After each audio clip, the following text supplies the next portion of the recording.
If I was more bored, I would be alive.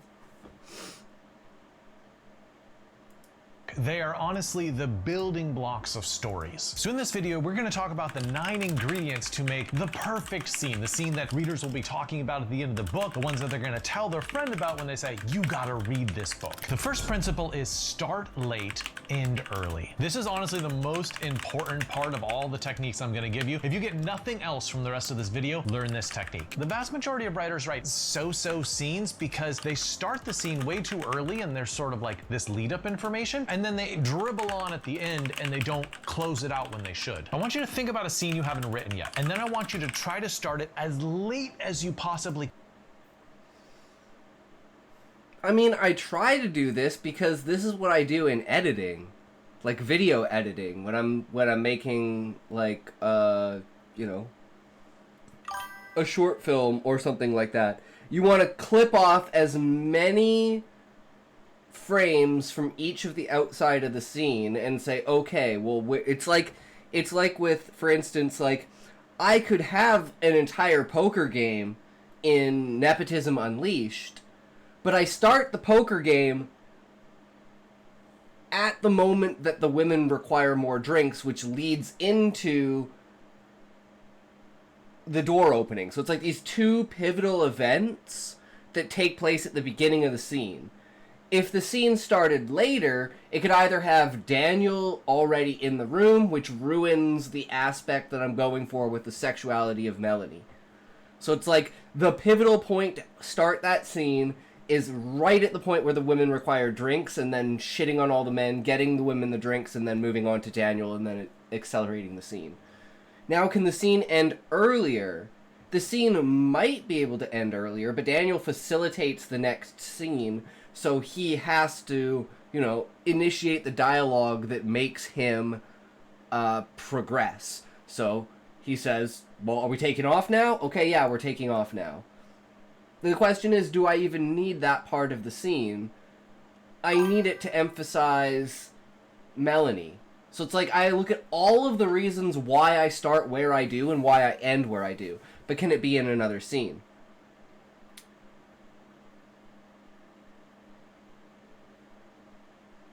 I don't think so, book, because there's 3 ways to start. We can either start with Tanner's scene, we can start with the poker scene, or we can start with Daniel, doing his inspection of the ship, or of the plane, right? What's your question, Callie? Feel free to shoot your question. You don't need to state that you're gonna ask a question. You can just ask the question, Callie. And if I missed the message because I'm retarded, just type it again, or just tell me to look up. Just tell me I missed one of your messages because I'm retarded. So book, let's do an experiment here. What do you guys think is the most powerful start to nepotism? I would never ask a question without asking prior permission. Well, you guys have permission to ask whatever the fuck you want and say whatever the fuck you want. I don't give a shit. Go ahead. Do what you want, man. It's a free fucking country.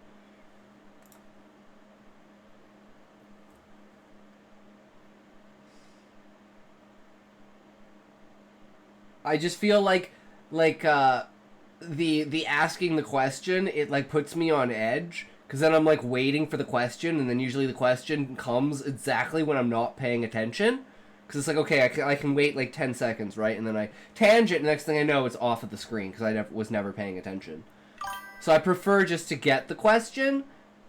If you were to play Minecraft, would you prefer to have a mod that lets you import-export text files, or a mod that lets you have a library? It's like when a woman says, honey, I need to talk to you. Yeah, it's like, I don't need that preempted. I need you to just say what you want to say. I don't need... It's like, I think about that in writing, too. It's like, why do I need to preempt this? Just say it. Right? Unless it's like exceptions for that, in my book, are like... You're asking someone who either you know doesn't like to talk to you, doesn't like you, or is just not, like, usually not responsive to people, right? Or it's established early on that this person is, like, they require time to, like, warm up to a social interaction, so you have to be like, hey, can I talk to you for a sec, kind of thing? Or, you know, like, pulling someone aside if you're in a public place But if you're standing in your own house in your own kitchen and your wife comes up to you and says, we need to talk, I'd be like, just say what you're gonna say. You know?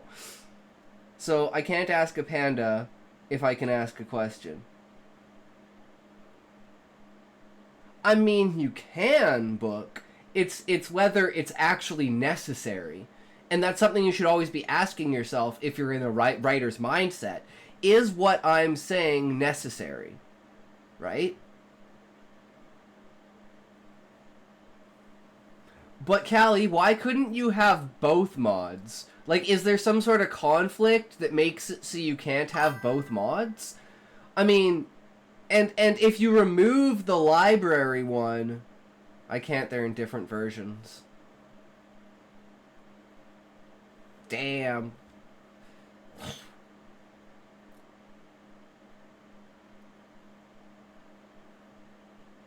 I'm like, in the one with text files, does that, like, can you still have, like, that's a hard question, because it's like, well, do you want to be able to transfer it, or do you want to be able to store it? I'd say store it, and then you could, like, speech to text it, but then that'd just be so much work.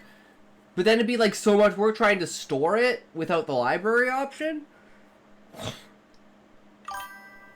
You can still store it just on these little lecterns. Yeah, but you can't have, like, a book or anything like that. And you have to have, like, 1,000 of them fucking lined up. Yeah, I'd probably go with the export-import.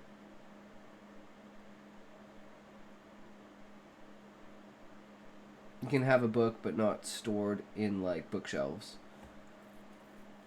But you can put them in, like, a chest. So you could have, like, 40 books in a chest. Or however many, like, maximum a chest is. Yeah, I'd probably go with that one.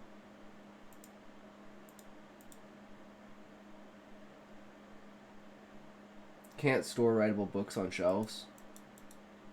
It's Minecraft. Like, you put, I don't know, I still have to check. Yeah, I don't know.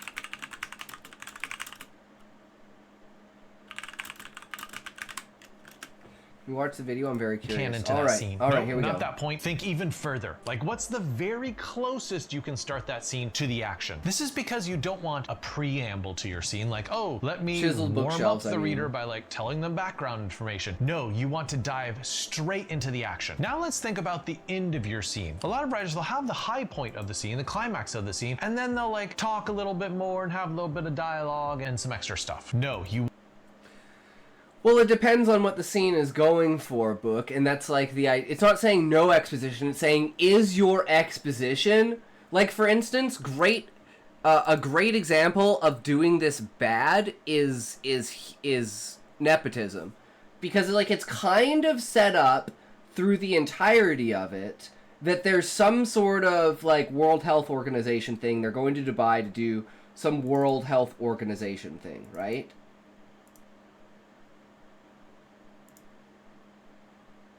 But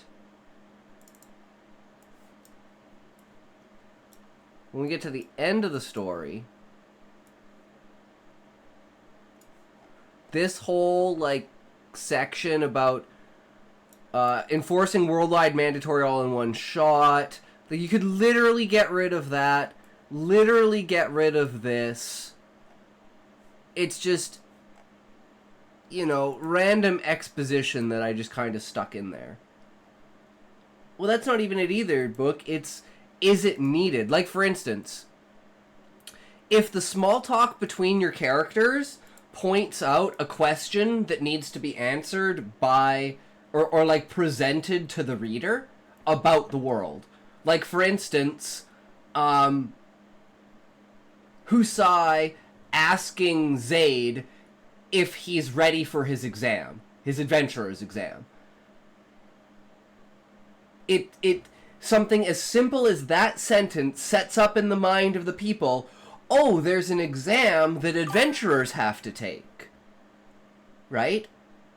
Or you could say, hey Zaid, there's the adventurer's exam that you have to take in order to leave the tree. Have you studied enough for that exam to allow you to be able to leave the tree yet? You can easily work that down to Husai saying, have you finished your exam? Zaid saying, I am so ready to leave the tree. And that instantly gets you all of that exposition in just 2 lines. People know that there's an exam, and you know you have to get it in order to leave the tree. And that's just a nice little, easy, simple example of how you can dilute your exposition down to a simple saying that makes people think about it. Because you don't need to know what's on the exam, what the exam's about. All you need to know is that there is one, right? So you present it through the character's actions or conversations. So that kind of small talk would be extremely important to keep, but you'd want it to keep as simple a conversation and maybe just an offshoot in the middle of a conversation that brings it up. Like maybe a leading sentence that brings it up, like, how are your studies going? Oh, I have the test tomorrow. So something like that. Like it just kind of, it slowly leads into it, but it doesn't spend like 2 or 3 paragraphs explaining what it's about. It just puts an idea in the reader's head. Oh, there's an exam. Oh, he hasn't done it yet, right? It's like those are that's the subtext that you want out of your scene, especially when it comes to dialogue and especially when it comes to small talk. You want to get out early. You want to end that scene early, which means right when that climax happens. Maybe it's which is like, again, in nepotism, right? The climax of the scene is Tanner walking in and Daniel seeing him. And it's like instantly the radio message is the transition between the scenes. Okay, I'm tired of messing with Minecraft. Let's watch it talks. Sounds good, Callie. That's what it's all about, right? conflict. I think I can have chiseled bookshelves. So you're good to go, Maybe Callie. it's a line of dialogue. Houston, we have a problem. Maybe it's an act of Yeah, see, exactly. You don't have to say, oh my god, there's all of this stuff. It's just like, we have a problem. Okay, well, what's the problem? And then you work into what the problem is, right? It's a leading cause. And it's best facilitated through character action or character dialogue. violence. Maybe it's a revealed secret. Answer me, why do people think that I'm you? Whatever that high point is, That line goes so fucking hard once you realize, if you've never watched it, it's just like the I see dead people in Sixth Sense. It's like those lines that just go so hard because they're a complete reveal of the moment, right? And like in my book, shh, go to sleep. That I want to be like the pivotal, like super powerful moment, right? Because you just instantly know when you say that the events that happen. It's like flash of Torg, flash of Zaid, flash of the Monarch, epicness. Like that's just what goes through my head when I see that sentence, and it's like such an epic moment of reveal through such a simple thing. stop right there. Stop the scene, put a hashtag in the chapter, and move on to the next Yeah. scene. When you don't explain, when you don't show the aftermath or the character reaction, the reader is on the edge of their seat. Yeah. It feels like a cliffhanger, and so they're more likely to want to read the next Yeah. scene. Second step in genius level scene writing. Use an engine. I think in this case I would call it a formula. I always have some sort of formula that I'm using in order to get the result that I want. I look at what is my goal, what am I trying to do, and what's the most efficient and best mathematical like structure of something to get me to that point. Is to use an engine. So every book has a plot engine which propels the reader through the narrative. Sometimes love is an engine. The reader wants to see who It's the plot engine for that in my book is the fact that Husai is human. You're like, okay, well, Husai is human. Why is Husai human? Why is no one else human? Why is there no human species? Why do people see Husai as an octopi even though he sees himself as a human? It's like, it's asking you fundamental questions that will not be answered until the end of the book. but they're always looming on the edge, and it's always the main character trying to find it. Mine is the Shards, I think. I could definitely see that book. And, like, for, like, Callie, it's definitely the stars. And for Sean, I would say it's, like, the land itself, right? It's just these really powerful, discoveries that are meant to be made by the character through exploration of the world, the interaction of the world itself, right? And you always put an inkling of it into the reader's mind, and then lead them with, ooh, a piece of candy, ooh, a piece of candy, ooh, a piece of candy, ooh, a piece of candy, ooh, a piece of candy, ooh, a piece of candy, ooh, a piece of candy. And that's how you should be thinking about the way that you're trying to progress the story. So always think about it from the reader's perspective. Who's gonna get the girl? Who's gonna get the guy? Who's gonna fall in love? Sometimes it's a mystery or a murder investigation, or sometimes it's interplanetary. You wanna see whether this civilization will be destroyed or saved. Most writers know that their entire novel needs a plot engine, but they don't think about the plot engine of their scenes. Guess what? Every scene needs a plot engine too. Let me give you some examples of plot engines for scenes from the book The Good Lord Bird by James McBride. First, a hidden identity. Here we have a famous abolitionist, John Brown, and he's getting a haircut. That's not a super exciting scene, but what makes the scene interesting is people keep asking him, who are you? Who are you? And he refuses to tell them. That's because the person asking him is a slave trader, and he specializes in freeing slaves. But that withholding of information and his hidden identity, it creates this wonderful conflict for the scene. 2, a threat of violence. In another scene in The Good Lord Bird, there are two characters talking with each other, and one pulls out a gun and trains it on the other one during the whole conversation. That threat of violence keeps the reader on the edge of their seat. It's not just two characters chatting with each other. The presence of the gun lets us know at any moment in this conversation, one of the people could be shot. Here's a third plot engine from a scene. Have a character lie. In another scene, we see John Brown still talking to slave traders, and he's lying through his teeth. I mean, he's making up false names for himself. He's saying, oh, I'm waiting for the steamboat, even though the steamboat isn't supposed to arrive for another 2 weeks. And that lying powers the scene because it makes you wonder, when is he gonna get caught? When is he gonna get exposed? Listen, overall, when you write a scene, you need a nameable strategy for what makes this scene interesting. What is the engine powering your scene? How are you gonna keep readers reading? How are you gonna keep readers enjoying the story? 3, make your scenes multitask. No scene should be accomplishing just a single thing. That's a boring scene. Your scenes need to be furthering the plot and developing that character and furthering that theme. So take a scene that you've written and start a list and write down everything that you think this scene is accomplishing to get us closer toward the end of the book. If that list isn't very long, that's a really good sign that you need to add a lot more to that scene to make sure that it's pulling its weight. Now the second... So, like, for instance, if you know for, Nepotism Unleashed, that the main conversation that is being had is poking fun at the worst debacles of each of the presidents over, like, the last 25 years. Or if the list is really short, that's a sign you should cut the scene and do the things in another scene. That's true, Levi. So it's like, the scene sets up, okay, well, these are really important people that are really good friends. They know each other very well, and they banter with each other. They're not thinking about the stakes of the game. They don't care about the actual poker game, so they don't give a shit about the money. It's just the having fun of playing, right? The wives and Melanie's sexuality and how that plays on Reginald's character, right? It's like, there are so many layers to the reasons why this scene is happening. It's also to initiate the takeoff of the plane, right? And then to state, well, this is inside of the plane, right? We're going to this place. This is the reason why this is so important. Whereas Daniel's scene is very, very weak. His scene is just to facilitate Tanner's scene.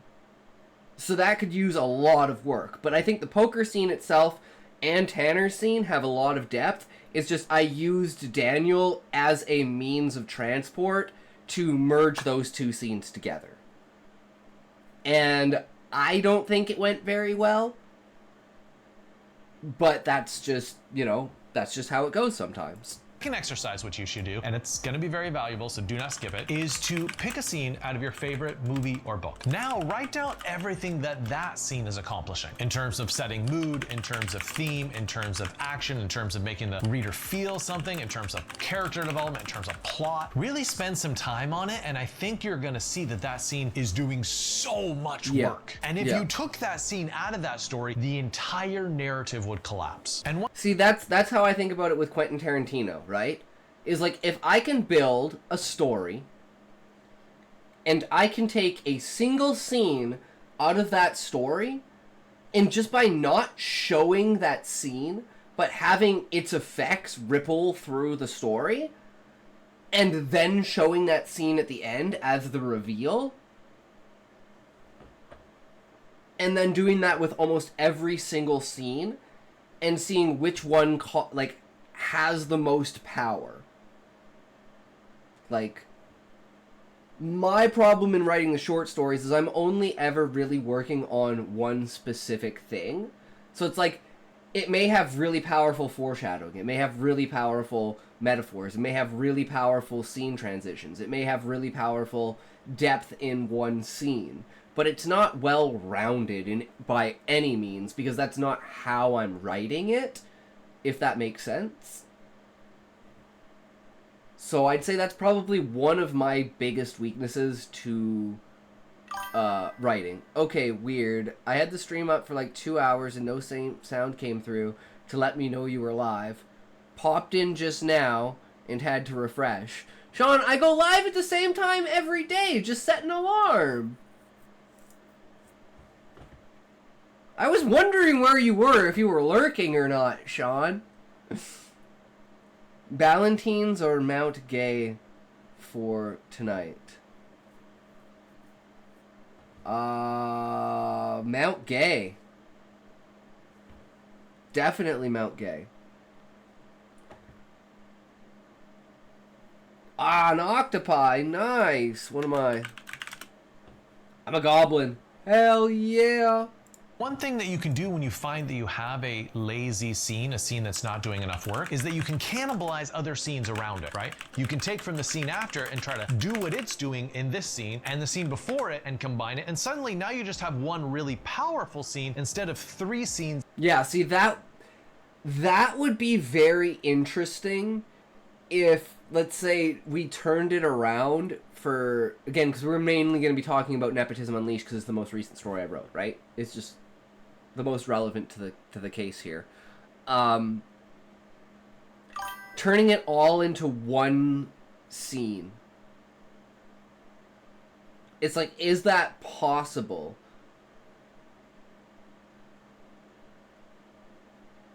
Twitch PFP was Bug Lady for a while, so that checks. Nice.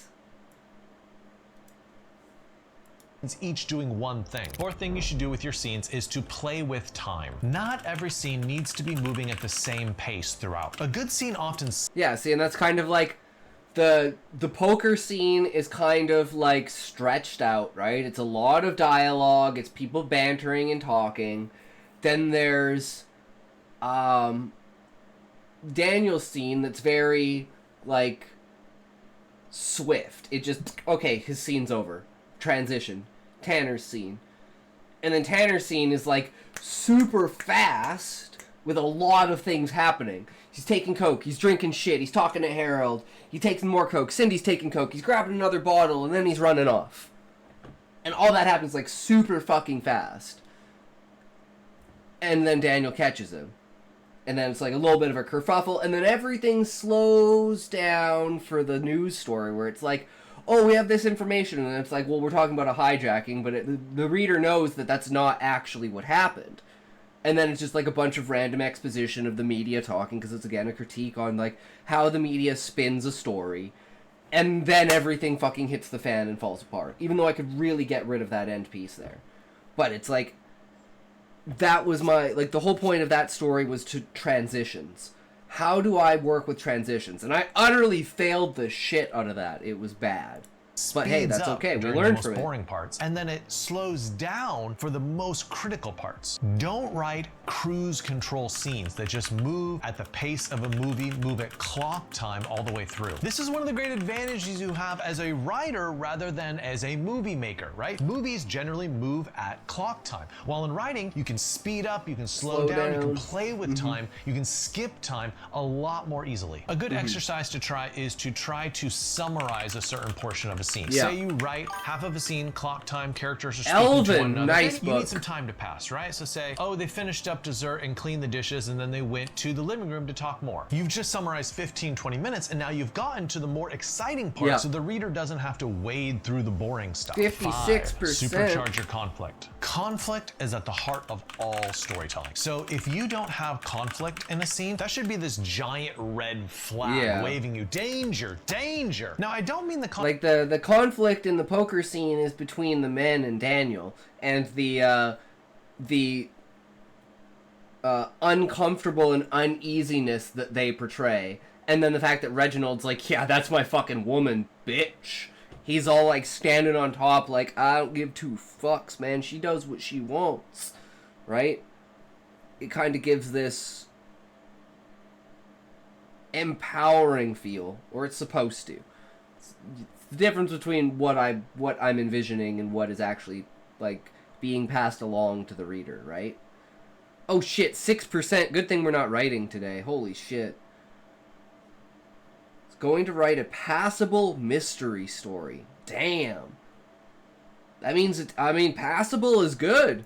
conflict has to be enormous. Sometimes the conflict is very, very small. Sometimes it's very subtle. For instance, say a couple is exchanging dialogue that on its surface isn't barbed or angry, but one of them is seething over household chores that haven't been done, right? So the conflict is in the thoughts, but in the actual dialogue, there's not any conflict, and that's perfectly fine. If you find that your characters are being too nice to one another, that is a problem. And you have to find a way to get conflict in. Perhaps another character is making fun of them at the same time. And the most common problem that I see as an editor when characters are being nice to each other is when they're just sharing information, right? The author knows, oh, I need to further this plot and these characters need to talk about X, Y, and Z to get us to the next scene. Giving information is kind of boring though. So you have to find a way to get that information across with conflict embedded in it. Maybe one character doesn't believe the other. Maybe one character disagrees with the other about that information. Now let's play devil's advocate for just a second. And let's say you say, I don't think that conflict is necessary for every scene. I mean, there are exceptions to the rule. You might be able to find a very rare scene in a movie or a book that doesn't have conflict. But most of the time, if you sort of peer under the hood and really analyze what's going on, there's some level of disagreement embedded between the two characters. And if you have a scene without conflict in your novel, you need to, one, come up with a reason why that scene is really necessary for the book, and two, find a justification for why that scene won't bore the reader to death. 6,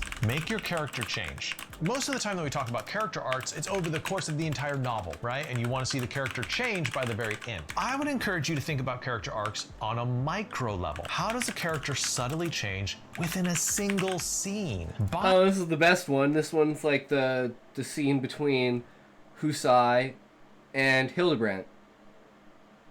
Hildebrandt thinks of him as some like bureaucratic leader who's trying to frickin' live his glory days again by coming out of the tree and parading around as an adventurer and telling everyone what to do and just being a general like stick up your ass kind of character.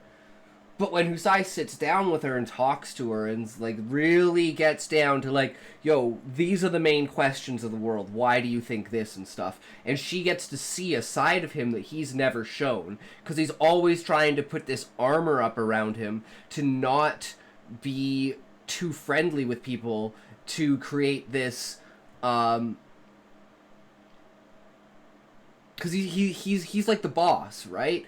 So it's like you don't want to be too friendly. You want to be friendly, but there's like a line where it's like, you know, maybe not necessarily like invite him over for beers kind of idea, right? There has to be some level of professionalism there. And Husai's always trying to stand up to that because he's trying to portray himself as a leader for other people to look up to.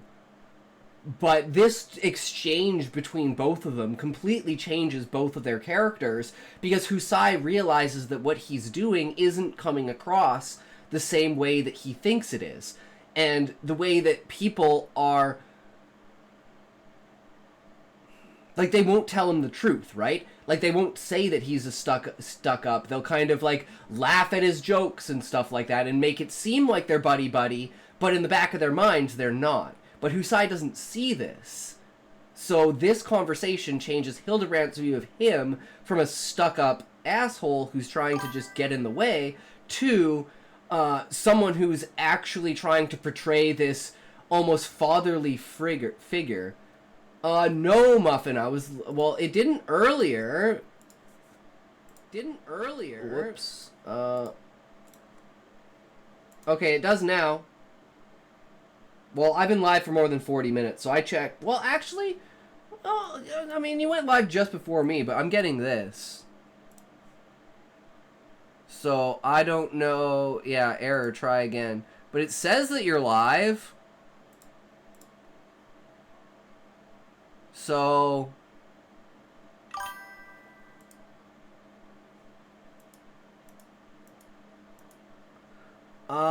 maybe try turning off the stream and turn the stream back on. Or check your, connection for, like, whatever you're using for your video. Not quite sure. But yeah, and then Husai realizes that what he's doing, he has to change what he's doing because his perspective is not coming across, as well as he thinks it is, and not in the direction that he thinks it is, but no one will tell him that. So it's like, this one scene dramatically changes both of these characters and both of these characters' views towards things, which is super, super important.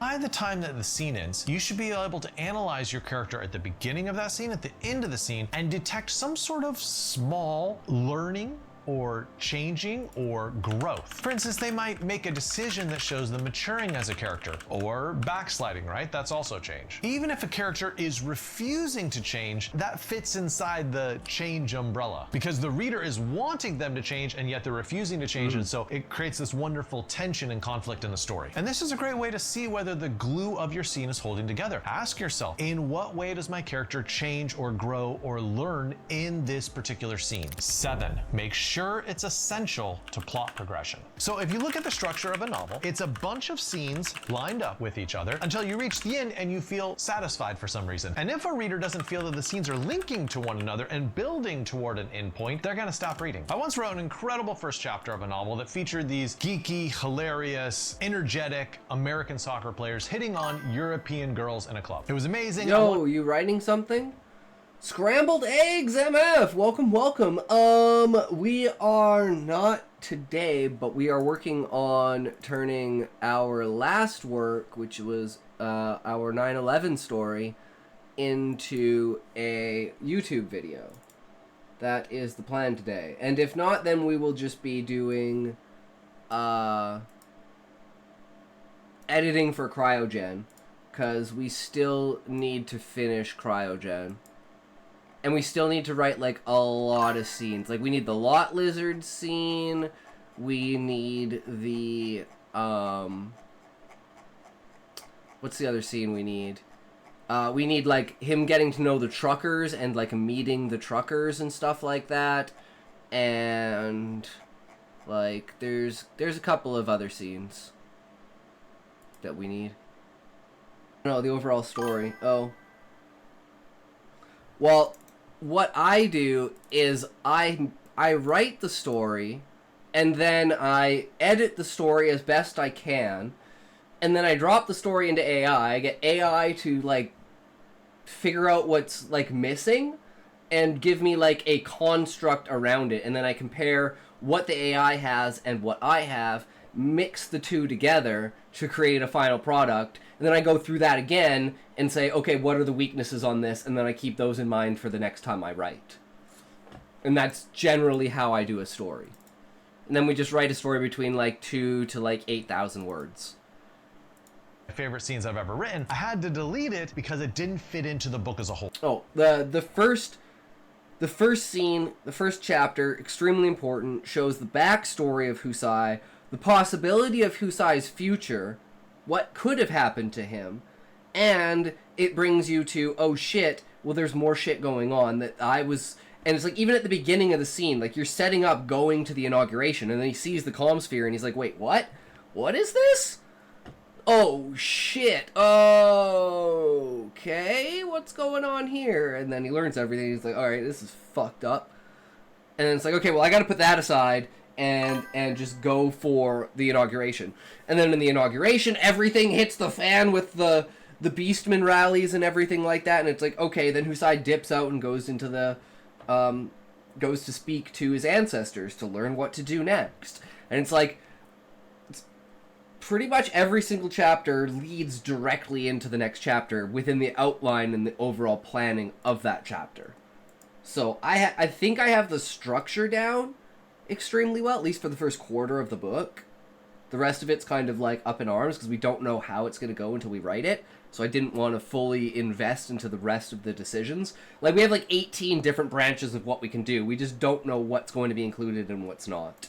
Think of your scenes as a series of boxcars, right? Each linked up to one another. And if a boxcar doesn't pull the one before it and push the one in front of it, then you're not creating a chain that's going to be strong and linked, and the reader's not going to get through all of it. 8. Prioritize actions and dialogue over thoughts and backstory. You know what a great exercise is to pick a scene that you've read and then divide it up into categories. Divide it up into action, description, dialogue, thoughts, and backstory. And then figure out the approximate ratio of each one. Is most of it dialogue? Is most of it thoughts? Is most of it backstory? A bad scene often contains far too high of a ratio of backstory and thoughts, and not enough of the present moment action of what's actually happening in the scene. Now, I'm not saying you don't need thoughts and backstory. Both are great devices, don't get me wrong. I'm just saying pay attention to the ratios of what you're doing in a particular scene. If the ratios are off, that should flip a little, danger signal in your brain. You should think, all right, maybe I need to rejigger this scene a little bit to make sure things I like are that. actually happening. Rejigger this scene.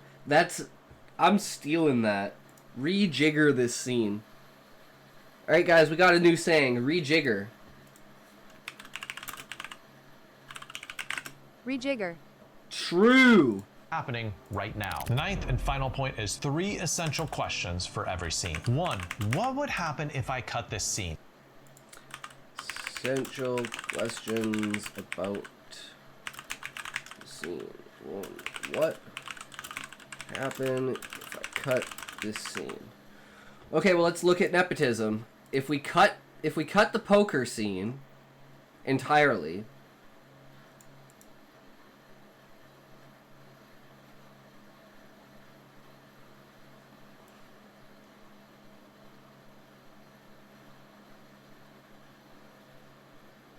we could absolutely probably cut it. If we just started, like, for instance, if we just started, let's rethink this, right? If we just started with Daniel entering the room. So where is it? So we just start with this. Melanie, spotting her moment, glided over. A knock echoed on the metal hatch. The men at the table were too engrossed in their shenanigans. So it's like, they don't notice. We know that it's set up the scene. We could even change table to, like, the poker table, because we don't know that it's a poker table at the moment, right? Then you come over. Daniel, talks to the men at the table. And then he leaves. And then you just say that he's going on the deck, right? Or like he's doing his rounds. And you don't need anything about this. You just need his when he arrives at. So you could summarize the rest of it and just say, oh, he arrives at the presidential suite, hearing sounds. He opens the door. Boom. There's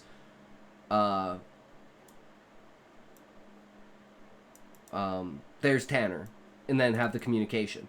So you've connected Daniel, the plane, and the poker table all together.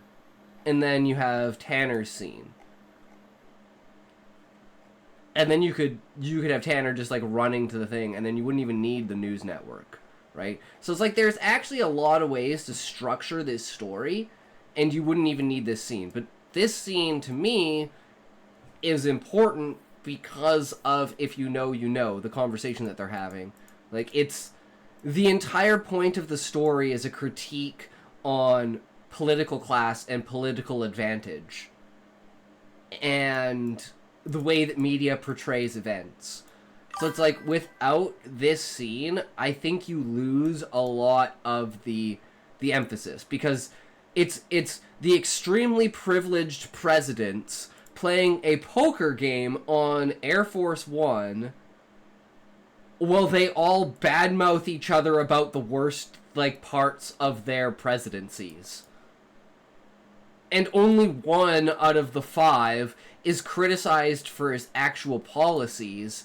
The rest of them are criticized for scandals that happened while they were presidents. Like Bill Clinton and the secretary, Joe Biden and Hunter Biden, Donald Trump and Melania Trump, George Bush and why did you do it? It just, it encompasses, and then like Obama, where it's like, well, Obama really didn't do anything bad, he just had Obamacare. It's like, what else the fuck are you gonna make fun of Obama for other than Obamacare?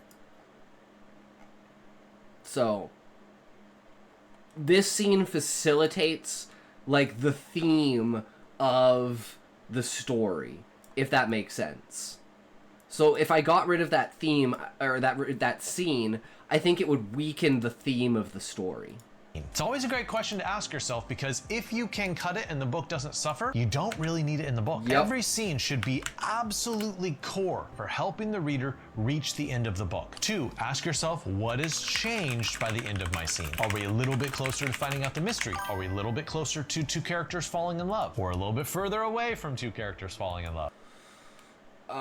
We are closer to understanding, like, the presence of the people on this plane. Same with like the scene on with Daniel, like talking to the 2 guards at the on-ramp, being like, just because you, like, don't let those legends, like, you know, whatever he says, mess with your head or whatever, you know, like, don't gawk at the legends, right? And it's like emphasizing that these are like super high-end people that are extremely important, so they should be, you know,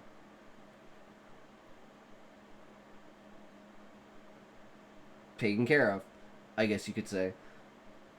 But then you look at like the guards and being like, well, they were the ones who allowed Tanner onto the ship in the first place, so it's like, are you really even, right? And then that kind of, I think, also brings Daniel into question as well, right? If he's the head of security and he allowed it to happen. So that scene facilitates a lot of change in the dynamic of, oh, like, you knew these people, like, seemed, like, powerful, but now it's like, oh, they're the presidents. Like, they're not just, like, some high-end corporate, something. No, they're the president and the former presidents of the United States. They're extremely important people. So that just elevates the stakes once Tanner comes into it, and you're like, well, shit, now we've got this rampaging, degenerate, you know, putting in danger the lives of the leaders of our nation. And 3. And so by changing that, the end of the scene is the dynamic between both of those things. And that's why using Daniel as a facilitator of it, because he moves from one position to another, and that allows you to see the contrast between the 2 scenes. Like this nice, lavish poker room, and then this destroyed, like, disastrous, trash-covered, presidential suite. How does this scene move the story forward? What is... How does this scene move the story forward? And again, that's the thing, is the very first scene doesn't really seem to move the story. Like, it moves the story forward by it facilitates a conversation to allow the plane to take off. But we could just as easily already had the plane taken off.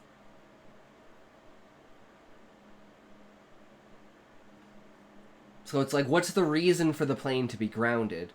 The reason for the plane to be grounded is for Daniel to go to the pilots and talk to the pilots. So we introduce the pilots. So the pilots are, you know, important to the final scene on the plane when Tanner's running away. And Daniel is, like, connecting the two scenes because he's moving from the poker table to the bedroom. But then you miss the dialogue.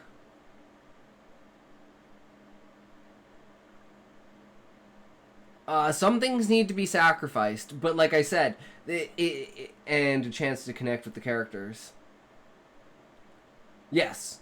So that's one of the other things, right? Is like, you can... So what I would say to that, Scrambled Eggs, is as long as all three of those questions are not negative answers, such as like, okay, well, what happens if I cut the scene? Well, nothing bad actually happens, but I like the scene, so I'm going to keep it. Okay, well, what changed by the end of the scene? Well, nothing changed by the end of the scene. I just really like the scene, so I want to keep the scene. How does this scene move the story forward?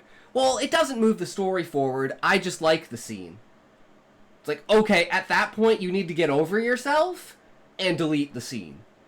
But if you're like, what do I do if I delete the scene? Well, it kind of messes a little bit with the theme, but we could work with that. What's changed by the end of the scene? Not much has changed by the end of the scene. We're just using it as a transitional scene. And how does it move the story forward? It shows that the two places are connected. It's like, those aren't very strong, right? So it's like, looking back on it, we could definitely use these techniques to build a much stronger moment. And like I said, like that, we failed with nepotism because the entire point of the story was transitions. And we utterly failed at that to the point that we got AI to write us the transitions. To figure out what we should do for the transitions. Because we were just so lost at what to do. And it came back with... where's our doubled indents?